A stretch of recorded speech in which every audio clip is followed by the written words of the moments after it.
ટેટાટની તૈયારી કરતા મિત્રો માટે ગુજરાતી સાહિત્યનો બહુ મહત્વનો પ્રશ્ન કે કાવ્ય પંક્તિ અને કવિની જોડીઓમાં કઈ જોડ જે છે એ બંધ બેસતી નથી, એ વાત કરવાની છે. જોઈએ આપણે ઓપ્શનની અંદરમાં કે કઈ જોડ બંધ બેસતી નથી. મારી આંખે કંકુના સૂરજ આથમ્યા, રાવજી પટેલ જે છે બરાબર, એ જોડ છે સાચી છે.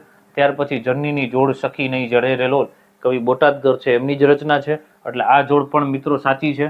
ત્યાર પછી ઘટમાં ઘોડા થનગને આત્મ વીંજે, પાંખને અણદીઠેલી ભૂમ પર યૌવન માંડે આગ. આવી ખુમારીની વાત જે છે એ ઉમાશંકર જોશી જે છે એને નથી કરી મિત્રો. એ ખુમારી વાળી વાત જે છે આપણા રાષ્ટ્રીય શાયર ઝવેરચંદ મેઘાણી જે છે એમણે કરી છે. કોણે કરી છે? ઝવેરચંદ મેઘાણીએ, બરાબર. અને હજુ હાથ કરતાલ ને ચિત્ત ચાનક રાજેન્દ્ર શુક્લની રચના છે. તો અહીંયા જે છે બંધ બેસતી જોડ નથી, તો કે ઉમાશંકર જોશી જે છે ને એને નહીં, ઝવેરચંદ મેઘાણીએ આ રચના લખી છે. એટલે આપણો જવાબ જે છે અહીંયા સી જવાબ આપણો જે છે સાચો જવાબ આવશે.